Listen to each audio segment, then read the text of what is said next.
It's so obvious when you go and talk to builders, when you talk to people that are like just in crisis mode on housing and what are we going to do about housing, the need and the demand has not gone anywhere.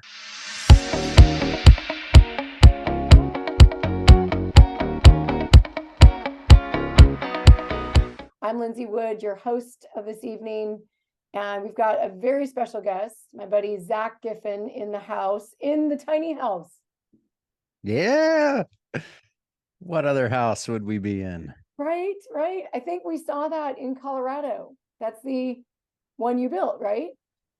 Yes. Yep. I have been giving it some love in the last little bit, getting it ready for wintertime because we are kind of in the throes of it. This is crunch season, as I like to put it. Yeah, right. Because you've got the little last weather bits until it gets more snowy. Yeah, in Washington, actually, it's a really extreme transition. It goes from like perfect weather to go and do some construction and do some maintenance, and then it just like flips a switch and it's fall and it's just raining, and it's like you just wish you woulda, coulda, shoulda. Right. You're like, oh, that's why all that roofing happens during the summertime, you hope. Oh, that's where I'm at. I'm trying to get all the painting, all the exterior, getting it all buttoned up, and then we can work on the interior.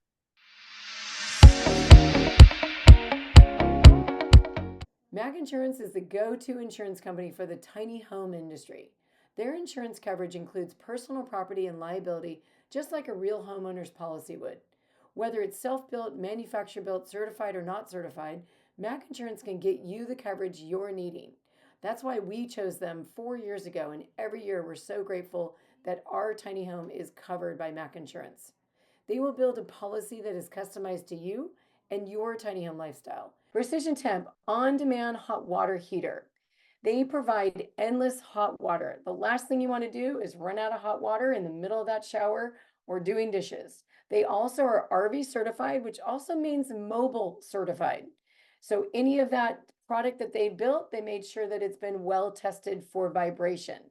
And there's also no pilot light. So that means it's super energy efficient and the installation is easy. They also offer $75 off for their RV 550 and $250 off for their Twin Temp. Water Plantier is a wonderful modular scalable wastewater treatment and recovery system that gives you the chance to put your wastewater treatment system anywhere. There's no infrastructure required. It stands alone on its own self, and it starts out at $9,000 to $25,000, which is a small price compared to many septic systems. I have some slides for us to guide the conversation, Zack, to really talk a little bit more about the economics of housing. Because when I met you, at least through Tiny House Nation, before I actually met you, I also saw you present on the TED Talk, and it was phenomenal. I was like, wow, this is someone that knows how to build and talk about economics at the same time.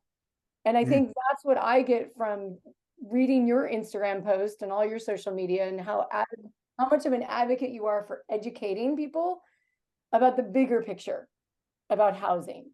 But I want to know, and maybe for other people here, how did you get into this? How did you find your way? Give us that thumbnail sketch of your origin story for going tiny. Yeah, I mean, I guess I'd love to tell you how I got into the economics of tiny houses. And I think just number one, that's just because anytime you get into tiny homes very far at all, you're getting into the questions about legality, right? And then you're starting to look at like, okay, well, if this is an objective that I can see that I would like to kind of help change something in the system here to allow for these tiny homes, you're going to be getting confronted with the economic realities of housing industry pretty quickly. And kind of just out of maybe my own personal strategy, like life strategy, I guess, I've kind of felt like working within the system is a place that I feel more comfortable, I would say. And so for that reason, it's kind of my attempt to kind of, instead of just going against the grain and trying to blow things up and start over, to kind of recognize that we are living in the system that we're living in, and the politics of the day are what they are, and the economics and the realities of how you get things to change in this kind of system. You can't forget about the economics of something like housing if you want to have any kind of influence within that space. So And that's the short and kind of rambly way of explaining it. But yeah,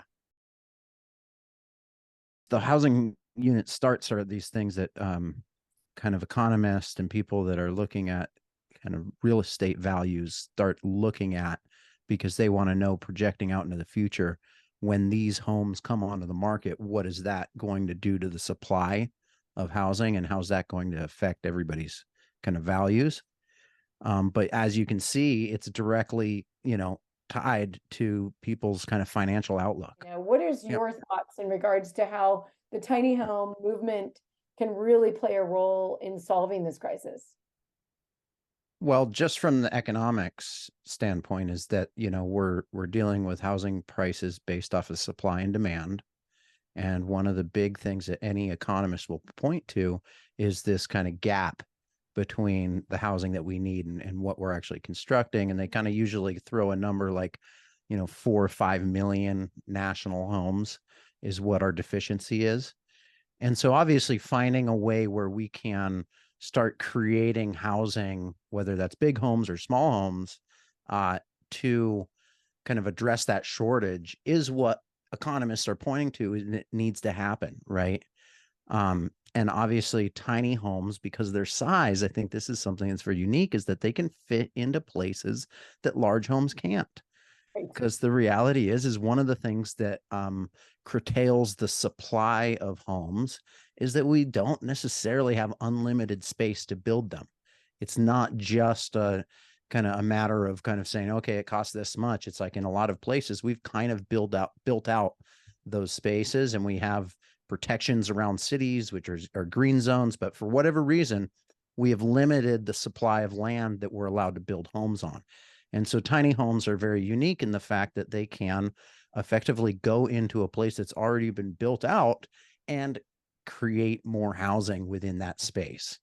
And so there's a lot of kind of benefits to that approach to finding housing solutions in my mind. But I think what it really comes down to is it's a way to meet our housing needs by utilizing our already built out infrastructure, whether that's utilities and electric, school systems, roads, everything else, more efficiently, by making our neighborhoods more dense, but doing that density in a way that is more gentle and more appealing to more people than just kind of throwing in apartment buildings.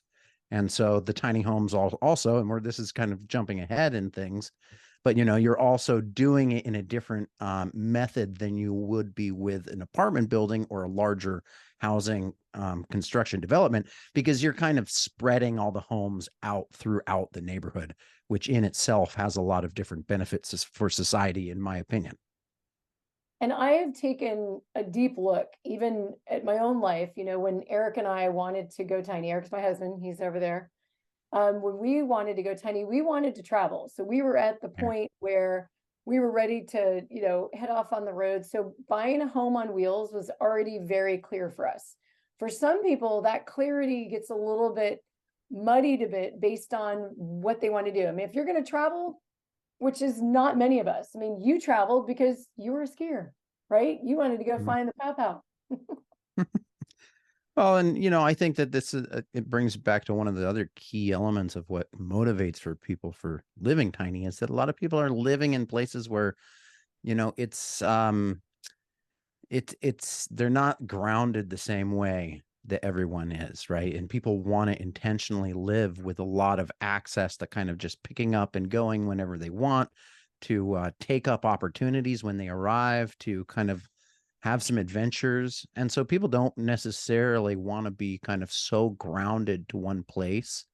And that's certainly where I was when I ran into tiny homes. That's where, it's not like, oh yeah, I just really want to live in a small space. It's more just like, hey, I just need something that's very basic. And so, yeah, Once you somebody chose said that something, The powder is very great where they are, which is surprising considering it's only October, but that sounds awesome. How many places did you move your home? Do you have an idea of how many miles you did or? Oh, I mean, in the first 3 years, we probably did, 20,000 miles, Yeah. and mostly in the winter, mostly in, going to kind of slippery roads. And there's just a lot of adventure. And, that was another aspect of that appealed to me. But I think what I really was getting at is that, a tiny home is not going to be an ideal solution for everyone. And more importantly, a tiny home is not necessarily going to work for somebody for their entire life, right? Our needs for space definitely change throughout time, and that is okay. And I think what we've kind of done is got ourselves kind of stuck in a situation where our housing stock is essentially been built out really singularly for the intention of being a practical space to raise a family. And so what we've done is we've kind of, I'm not going to say trapped because that sounds worse than it is, but we've essentially created a situation where there's a lot of people who don't live in families that are occupying homes that were intended and designed for the needs of a family with, multiple parents plus children. And it's not necessarily because they want to live that way or they can afford it, but it's because the other options are just very, very slim, right? We just don't have a whole lot of, and I'm going to say desirable, smaller housing options. And that's a whole nother conversation, the desirability of what housing is. But I Right. think, tiny homes, what it is essentially is you are kind of downsizing on the space, but not sacrificing that quality. And I think that's, it's different for everyone It's true. what I that tell the means. story of how we had a 500 square foot home, but the layout of the home was not ideal. Didn't have a bathtub. I really wanted a bathtub. Didn't have certain amenities that I really liked, like we had Formica in the rental. I Mhm. wanted quartz counters. So we moved from 500 square feet to 300 square feet, and we got the layout, nailed it. We got the bathtub. We got an extra place for someone to even sleep, which wasn't the case in our current place. So, it's amazing what the intention of design, even in a smaller space, that you can do, especially also the luxury in terms of the materials. The undermount sink where I could just take the sponge and sweep it across versus the Formica with the top mount sink. Yep. So there Yep. was the biggest one, ownership. This is Yep. my home. Yep. And we So, surely came into it very interestingly. yep. But what I'd love to hear more about, like, have you crossed paths with people that are multi-generational housing? Like, I need my kids on my property, but not maybe living in my house with me. Because I've seen a lot more of that on the rise. Oh, absolutely. Absolutely. And I think that that's something that has been more at the kind of core of my kind of motivations in terms of activism around tiny homes is this idea of creating a stronger social safety net and basically empowering people to be better support structures for one another.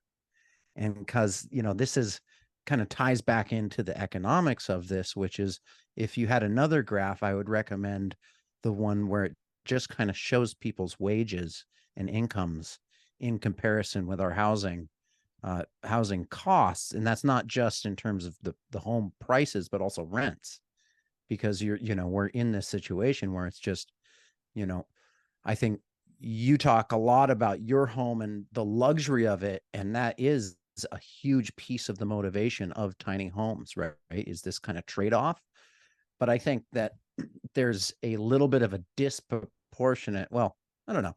The media tends to focus in on that aspect of it, of this whole idea and this whole question of whether or not people are moving into these spaces because they just like are convinced that the small life is the life for them and that everything small is great. And they're always wanting to kind of question that and kind of judge that. But the truth of the matter is that you look at a graph that shows the wages versus home prices and housing costs, and you're going to see exactly where the real demand for tiny homes is coming from. I see a lot of conversation out there about the missing middle Yep. in terms of our housing. but I don't hear very much people talking about this kind of missing starter home option. Is a very good example of what a tiny home can be. But it's not just a starter home, because it's also kind of ideal for people maybe more at the end of their life as well, that want to share a property with somebody else for all the obvious reasons. I love it because my big question, like, who's your avatar? Is if there's like one person, like, oh my gosh, tiny homes run the gamut. This one woman that I'm working with, talking about a small home on foundation here in Ukiah. She's like, I need it for my daughter and the grandkids. And then at some point when they leave, I could rent it out and get rental income. And then you know Yeah. what?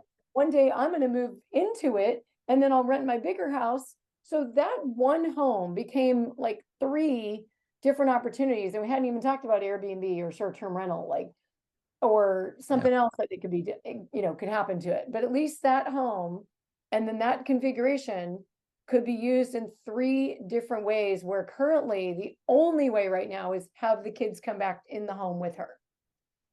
And Yes. not every family wants to do that. I get it. It's We all have different sleep times, maybe different news channels, you name it. it That's is it is fundamentally a different thing to invite somebody to live in your room, or in a room in your house, and share your kitchen and share your living room, and that be their space. It's a fundamentally different thing, regardless if they're the dearest friend or if they're a close family member. It doesn't matter. Having a space in a backyard, there is a large area of separation that is just not existent if you're trying to have somebody kind of even on your couch or whatever. And so, that's two part. And I like to talk about this in terms of how it yeah, relates to veterans, right? When we're talking about kind of the need for assisting veterans, is like having a tiny home in the backyard of somebody else's house. There's a dignity there that is not the same when you're living in the basement, right? so You have true. your own space, you have charge of your own area. And I think that that's a piece of this that people don't necessarily, they just kind of fail to recognize. They're not seeing tiny homes for the big picture.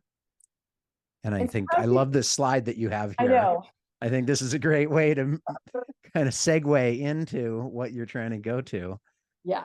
Because all of us saw it. I mean, I was getting texts from everyone. Did you see the Wired article? Did you see the Wired article? I'm like, okay, so this is the Wired article. This is the headline. The article goes deep. Zach did a great response to it. In fact, it was that response to this article that made me say, let's get together and let's talk tiny, Mhm. because we get to talk about all kinds of things here, and maybe things that on other platforms you can't speak to as much. And that you've always kind of mentioned that during the show on Tiny House Nation, you have a very specific entertainment quality, and like you guys nailed it. We love watching that, but it doesn't get to cover the gamut of all the things that you hold dear to yourself. And I feel like, I'd love to hear your response to this. Yeah.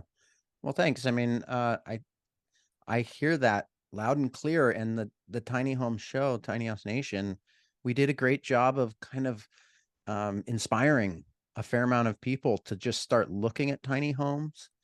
And what a lot of people experienced was this kind of going down this path and thinking, oh, yes, this could be a solution that's perfect for me. And then that dream ends up getting a little bit burst because they find out the legal barriers to tiny homes and all the obstacles. And so, in that way, I, I just very much have seen a lot of people kind of following the tiny home movement and then get disillusioned. And what I really see it as is they're confusing, or they're mistaking the challenges that the tiny home movement has, whether it's the legal prohibitions or the zoning, or like the building codes or the zoning, but just these barriers that are kind of holding down the movement and keeping it from kind of recognizing its true potential. I'm seeing people mistake that for this idea that people are just not into tiny homes anymore, right? As if the kind of economics of it have changed, as if like Right. the our challenges with climate have changed. None of the factors that drew people to tiny homes in the beginning have gone anywhere. If anything, they've gotten more extreme. But there's this kind of almost this desire from media personalities, I see it as, that are kind of they themselves a little uncomfortable with the idea of tiny homes, wanting the whole movement to kind of have these kind of reckoning moments where they realize that actually nobody wants to live in a small house. And so they're using this kind of uh these this maybe kind of examples they see of the failure of the movement, and kind of using it as ammunition to say, oh, actually, I was right all along. Right. And it's really frustrating because Right. it's so obvious when you go and talk to builders, when you talk to people that are like just in crisis mode on housing, and what are we going to do about housing? You know, the need and the demand has not gone anywhere. Yeah. And it's these barriers that need to be overcome. And so that article that was put into Wired, what it really was is it was just an author that was mistaking those challenges for a delinquish or a diminishment in desirability. You know, Um, you nailed it. Tiny Life Consulting here. Just looking for web hits. It's just noise. I think that one is spot on. When you're a reporter, and there are some other, I was actually featured the very first time we were ever featured in Business Insider. It was the 20 worst things about tiny homes, right? And our closet, which was a crawl-in closet, because we wanted to was put our featured in. was featured. Like it was like Yeah. number 18 or something like that. I'm like, great. What was funny Yeah. though is they got clicks from that. That's just their nature of what those guys do. Okay. But what was cool is I reached out, I'm like, hey, I know you guys got that was cool. Haha. Would you like to do an article about, at the time it was our builder went out of business and how we, turned that story around and DIY'd our home and all that. So they covered that story. They've also since covered a number of other stories. I just got sent a complete article opposite where Wall Street Journal saying, hey, tiny homes are all the latest craze. So I think more and more we see more positive, and then we'll see something like this come out, right? Hmm. And that it Hmm. also kind of gives an opportunity for us to say, does everyone know about all the jurisdictions that have been passed around the country? Like the fact that the state of Colorado now has an entire building standard related for tiny homes or tiny homes Yeah. on wheels, or state of Maine, the two plots in Washington, 16 jurisdictions in state of California. Yep. Yep. There's It's four leading the most populated cities, Los Angeles, Phoenix, San Diego, and San Jose, and now also allow movable tiny homes in backyards of single family homes.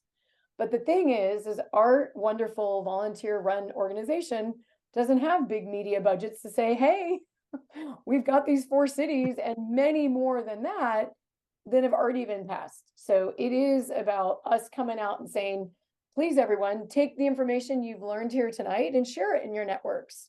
Get the word out that we're not going anywhere. It's not a fad, and we're just getting started. yeah. Well, I think that there is a need for pocket neighborhoods as well, because the if all it is allowing tiny homes as accessory dwelling units, which is you know a great first step. I'm going to say that.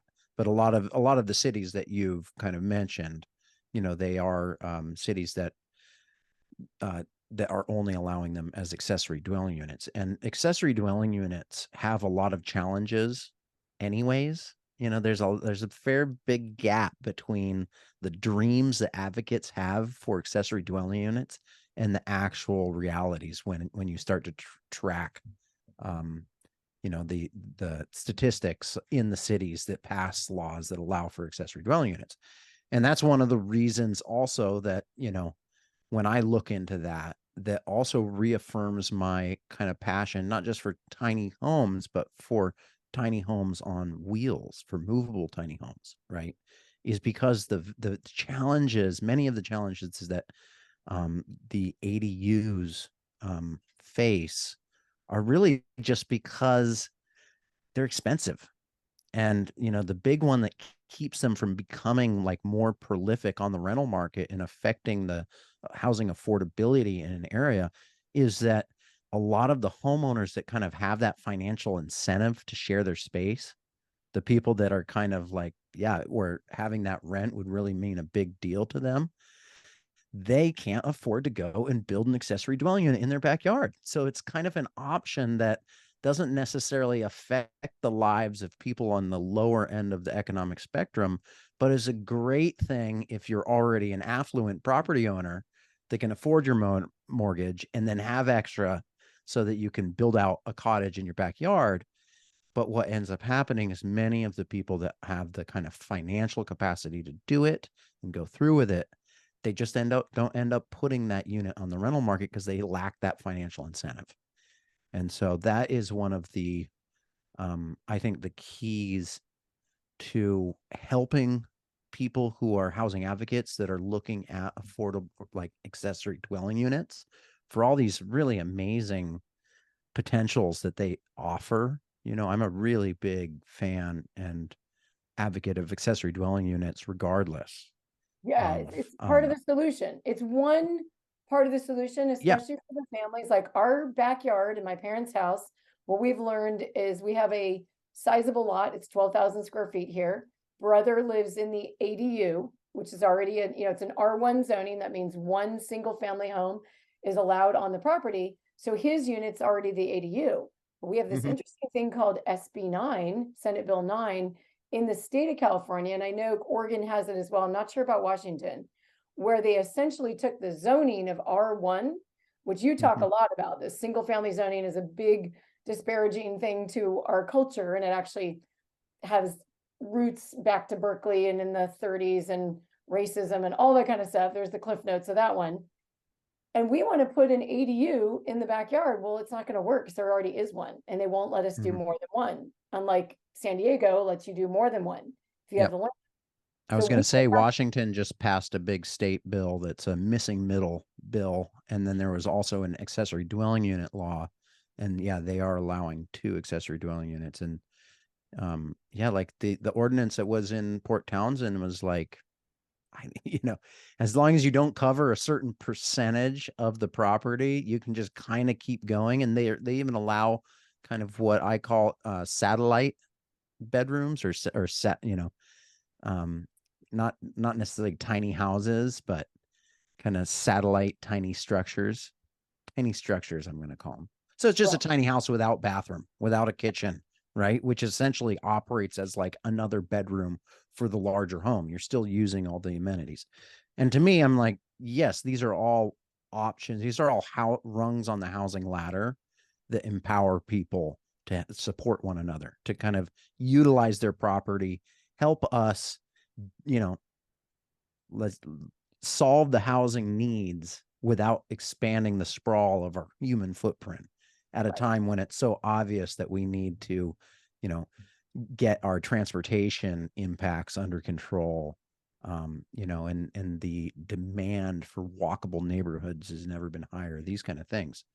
And so accessory dwelling units have this just incredible power to potentially help our society kind of move forward and address a whole range of kind of problems, from how we're going to lessen our energy demands and reduce our consumption, to how we're going to have more diverse neighborhoods and better, less residential segregation. These really widespread kind of big societal issues are addressed, and especially with accessory dwelling units. And so tiny homes on wheels are just a better version. And I kind of want to just explain that by saying, like, when you're talking about accessory dwellings, first you need to kind of talk about, okay, are we talking about subdividing a home, right? Creating and what is the advantages of subdividing a home? Because I'm all for that, but there's different kind of advantages and drawbacks to subdividing your home versus building an accessory dwelling unit that's detached, right? That detachment, sometimes it doesn't upend your lives as much to build something in your backyard, even if it's on foundation. And you get to do what you want with it, right? You're not dealing in with, the complications. A lot of times when you start cutting into on a structure, also, you're going to be required to build it, bring it up to code. So you start building an ADU, and all of a sudden your whole home ends up more expensive because you have to do all these different renovations. And so there's all these kind of comparatives that you need to do just with the subdividing of a home versus an ADU. And then one step beyond that is really just comparing that ADU with the movable ADU, because it's the same Right. thing, right? There's positives and there's drawbacks and there's certain advantages to having your home on a foundation versus on wheels. And I think, it's just another level of kind of, all right, well, what's going to work for my life? Um, but I think that, going back to that article, Lindsay, is that like, that is another of those things that people just don't seem to be able to see, kind of like the big picture, deals that I think that need to be kind of talked about when we're talking about tiny homes, is that it's that significance of mobility, the difference between having an accessory dwelling unit in your backyard versus having a movable accessory dwelling unit. And what it really comes down to is the economics of it. I mean, I'm not going to say that there's not also advantages in terms of the flexibility of your life having it on wheels. But when I say the economics, what I'm talking about is that capacity for more than one individual to come together and form a partnership that ends up creating a rental option, right? And Yes. that would be, if when I have a home with a backyard, Lindsay, and you have your tiny house, and you wanted to partner with me and move into my backyard, well, it's a whole lot less expensive for me to go and just kind of run utilities to a pad. That kind of investment is a whole lot more attainable for a real world person than building a whole nother accessory dwelling unit, right? And so that advantage of me being able to kind of access that option at a lower amount of money to get into is really what this is about. And it's empowering homeowners to provide and produce a rental in their backyard at much less overhead cost. And the flip side of it is that, Lindsay, you get to own your home, right? Yes. And And if it and doesn't work out, I can move it. yes. There's this cool thing, tenants in common, is something that you can even do with a title company, that you don't own the land below you, just like a condo, but you own the home above it.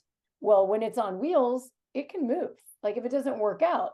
Now, the only challenge that I'm seeing in our housing stock right now is those skinny little 5 foot setback areas where ultimately, if you can't drive it back there, it's got to go up and over. And we've seen plenty of stories. Our buddy Nick from California Tiny House has done it many times, flying craning the home up and over. But for those properties where you can get it in and get it out, we're talking maybe 8 to 10,000. But if you have a home back there that's rentable, a lot of people talk about this like, well, it doesn't appreciate the property value because it's on wheels and it's a personal property. But I always say, well, I appreciate that it can raise the value of the sense that I can rent it or I can have a loved one back there. And then let's say I want to just try on an ADU without going into actually building something and fixing it to site. I could put a tiny home back there, say, yeah, this is really working.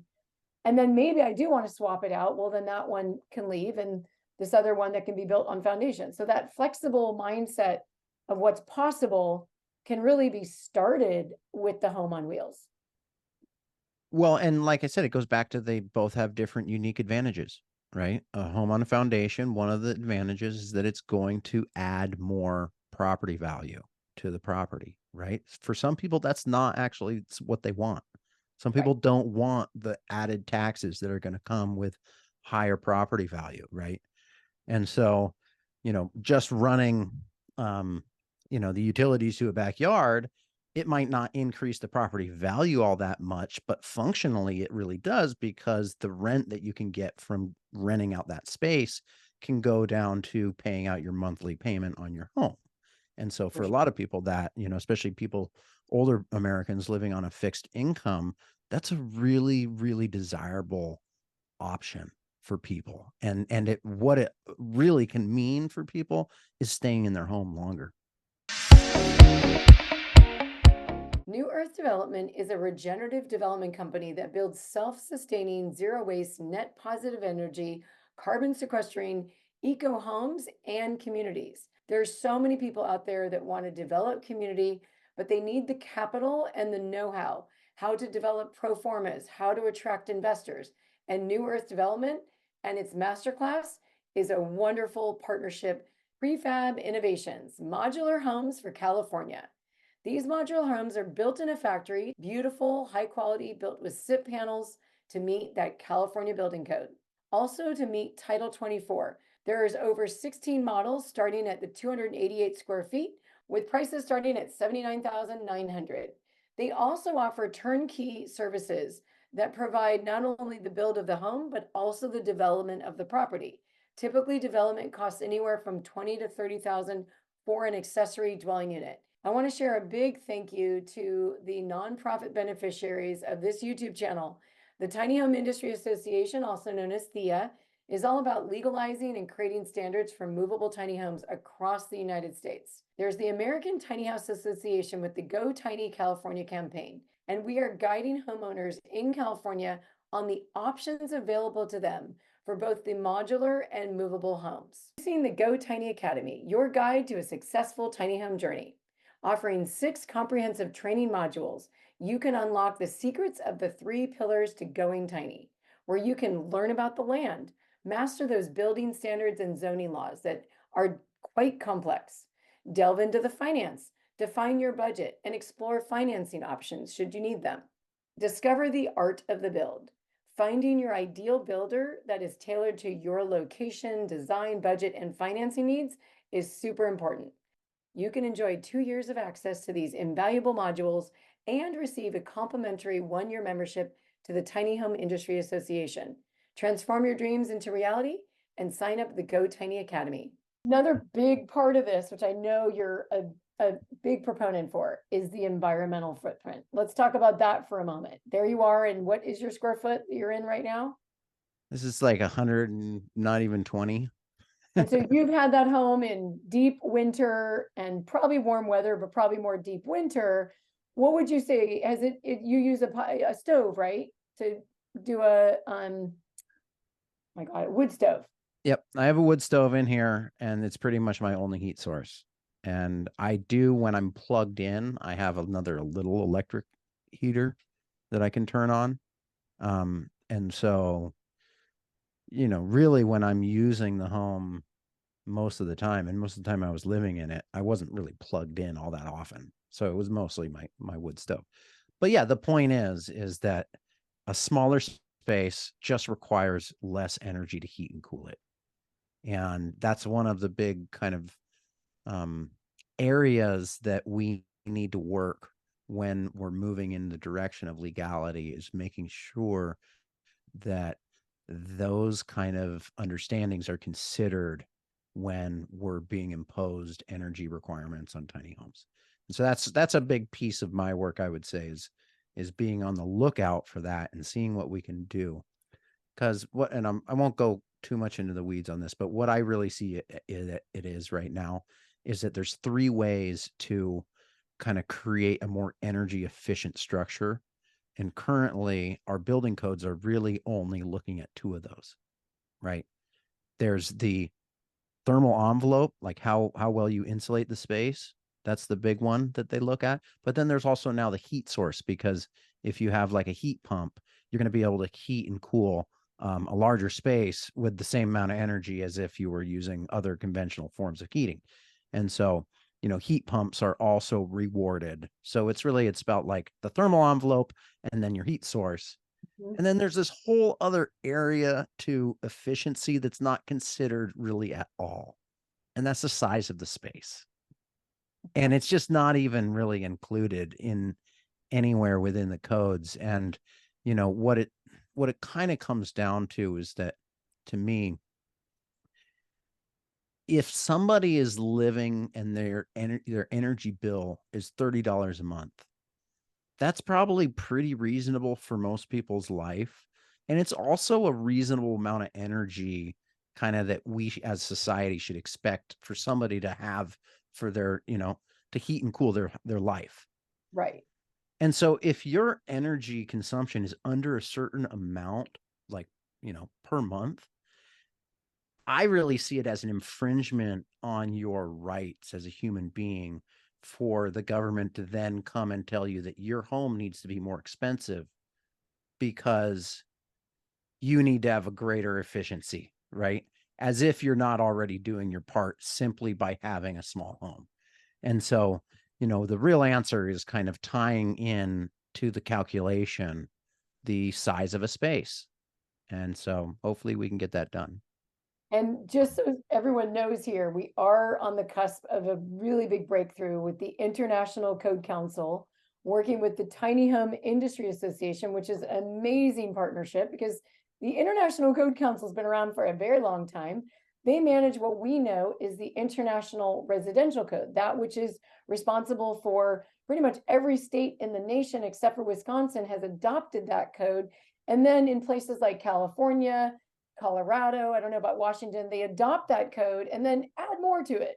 Like in Mhm. California, we have this thing called Title 24.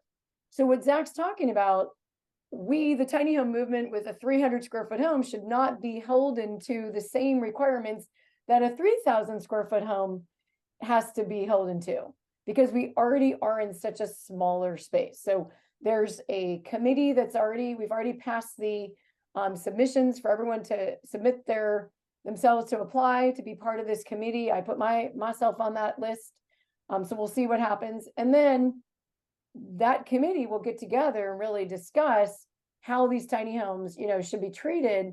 And then we get to play more along the lines of what we would expect at the state building code versus having to adhere to the RV building standards, which we blow out of the water anytime you build beyond an R5 insulation, which Yeah. pretty much every builder that I know of nails every time. I mean, on your show, of the homes that you guys built, like what was your on average R value in just the wall? I mean, usually people are shooting pretty close to like a R21, or if not that, an R19 in the walls is usually very common, depending on whether they're going for fiberglass or like a closed cell spray foam. Um, but yeah, I mean, really, even if you're doing closed cell spray foam, typically, especially in the beginning, people weren't necessarily thinking you're going to have to pack the wall completely. Um, but yeah, you pretty much in a tiny home want to insulate as much as you can. You want to use as much as you can, or which is what you can afford. The problem is that when you have, um, you know, a requirement based on blower door tests and kind of just the heat escape of a wall, you're going to be basically imposed to have to build the same kind of wall cavities that you would in a large home in a tiny home, and it just becomes really quickly just seems completely overkill. It's super obvious. It's Right. not even close. And especially now, and every 3 years, the ICC puts out new guidelines and the energy requirements keep increasing every single time. And so now the 2021 IRC recommendations, the Washington State, which is they're usually one of the first to accept everything. They're even like postponing everything because there's a requirement basically requiring homes to have R60 in the ceiling. And I Yeah. don't have any proof that that's the real reason that they're like postponing it, but I have my suspicions because R60 in the ceiling, even a large home, that is a lot. That's a huge amount of insulation. Um, and so, and I'd like to take the conversation in a little bit of direction, but different direction. But the last thing that I will say is that, there is something called diminishing returns of insulation. And what that may essentially refers to is just when you're saving energy, right? There becomes a point where you keep adding more and more insulation and you stop really getting that much returns. You're getting a little bit better insulation, but it's not really that substantial. But every inch has the same carbon footprint. Every bit of material you use for that insulation does have a carbon footprint. So you're already using energy just to put it into your walls. You're using it to create it and to transport it. And so there really does become a point where, because of diminishing returns, the energy savings that you're going to have over time with thicker wall cavities, especially in a small home, just becomes completely insignificant, right? And it becomes actually overwhelmed by the initial carbon footprint and energy required to create the materials that you used to insulate it. So, Yes, now you're talking more building science. Building science really addresses the envelope, and the envelope of a 3,000 square foot home is very different than the envelope of a 300 square foot home. I love it. Joseph, thank you for chiming in.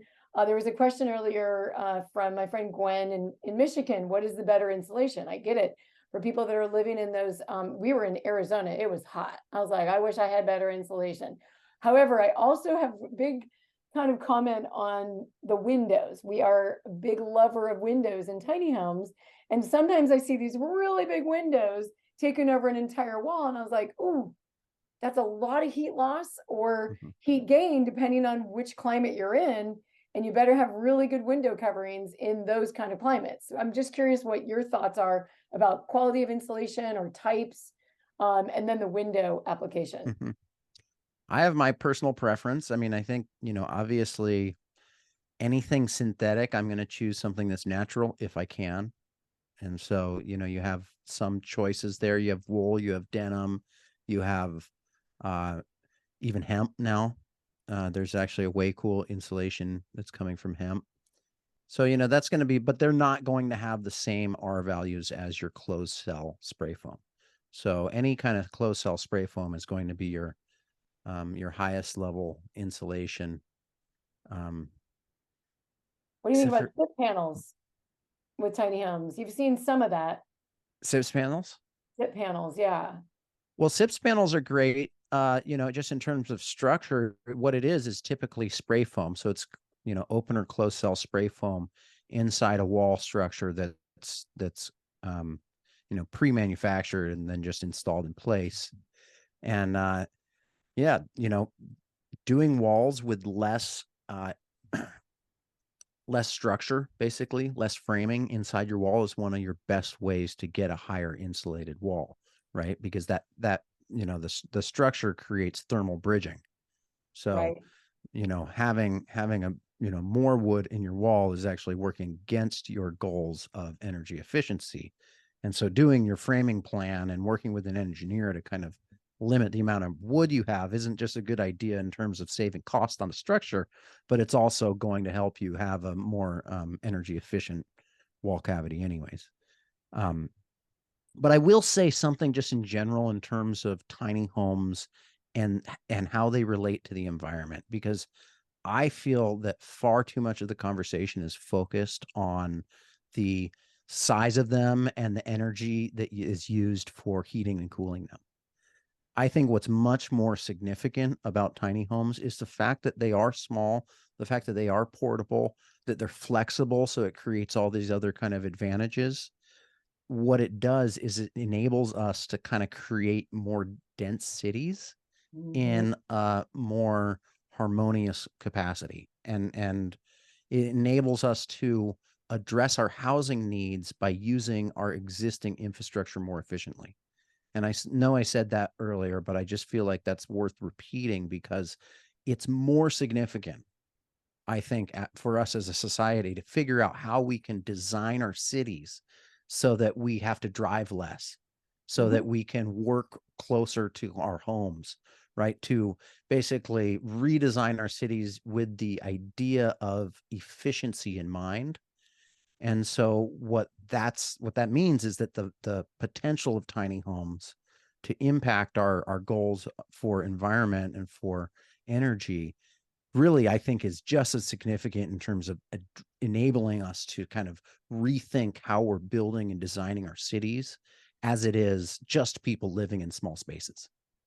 And one of the things that I heard, which I didn't even think about, and it speaks to this point, our country is known for nuclear housing, that which just really fits for the immediate family.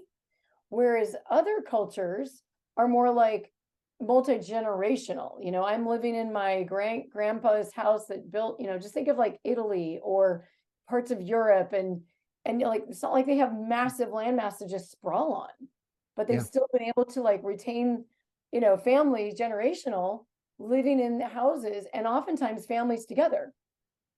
So it's an interesting Well, thing to hear that. I was like, oh, that's so true. Because I know growing up is like, okay, you're 18, now go off and find your own amazing American dream, which includes buying the home, the white picket fence, and and going off and doing that. And at some point, we just didn't have enough housing stock. It wasn't being built. It was more expensive. All of those factors came into play. So I think densifying our cities, 100%. We've got the land mass. We've got the political willpower in those cities that have said yes. Now it's just about the time. I think someone mentioned earlier, reaching out to something about homeowners. Oh, can we reach the more affluent property owners and build that motivation and enthusiasm with them to encourage them to help build out our cities, right? Because they already Well, are owning it. So one of the things I'm thinking about, going talking to those real estate agents that have sold, just think of like any area nearby where you live. Every home had a real estate agent involved, mhm. and then once they're already sold, well, then what do they do with that? Well, they know about the properties. So I feel like there's a whole outreach that needs to happen to our real estate agents that have once bought and sold that property with those homeowners. Yeah, real estate agents is a good place to start. Um, I think when you're talking about affecting the more affluent homeowners, what pops to my mind is you just kind of have to talk about kind of talking points that matter to them. And, you know, um, it kind of actually brings my mind to another point about tiny homes, which is like, this isn't just about addressing our needs to reduce kind of our energy usage, right? It's not just about addressing our housing and our needs for housing and our housing crisis in terms of affordability. It's not just about reinforcing the kind of safety net of society and empowering people to support one another more easily. It also can be, if we do it right, it can be about making our communities and our neighbor more enriched. It Mm, can be about basically the built environment and how we're going to not just kind of create our need for housing, but create more um, quality of life for the people that are inhabiting the city. And I think, what I mean when I'm referring to that is just kind of this in you talking about cities in Europe kind of brings it to mind, which is that, just because everybody has these big homes and has all this space to themselves doesn't necessarily make people happier, mm, right? And so when we look at the things that actually do make people happier, when we look at people's desirability for where and how they want to live, and we're recognizing that, walkable neighborhoods is something that people are really enjoying. Going to the farmer's market, I see a quote, yes, these are really important things. Um, and having kind of more diverse neighborhoods, where our kids get to grow up with people that have different life experiences and get to kind of become more enriched human beings and more compassionate, I think is only going to be benefiting society. So I think, when we're talking about affluent homeowners, a lot of people recognize this, it's like this understanding, these deaths of despair, this kind of loneliness epidemic that has been well identified here in the United States. Um, there's a lot of different things that we can do to address it, but definitely how we build our cities and mm, how we lay out our neighborhoods is a big factor in kind of how people interact with one another and whether or not those interactions are positive or negative. And I think that there's a lot of evidence saying that we can do better than what we're doing right now, and that our current trajectory is not actually making people happier. And so I think tiny homes definitely have a role to play in, like I said, not just all those other big topics that we talked about, but also just making our cities happier, making our people happier, doing more with what we have. And I think that that's kind of my my overarching mentality about this, is that it's like, the least expensive way that we can address our housing crisis is to utilize our housing infrastructure more efficiently. The most important thing that we can do for the environment is to utilize the resources that we already have more efficiently and make some changes, right? And make some changes too. And I think so that's what the big picture for me of tiny homes is. It is addresses all these different topics, but it does it in a way where it doesn't have to build anything massive. We can just start to address the needs of certain portion of the population and have that impact a whole lot else. I love it. Yes, high five to that.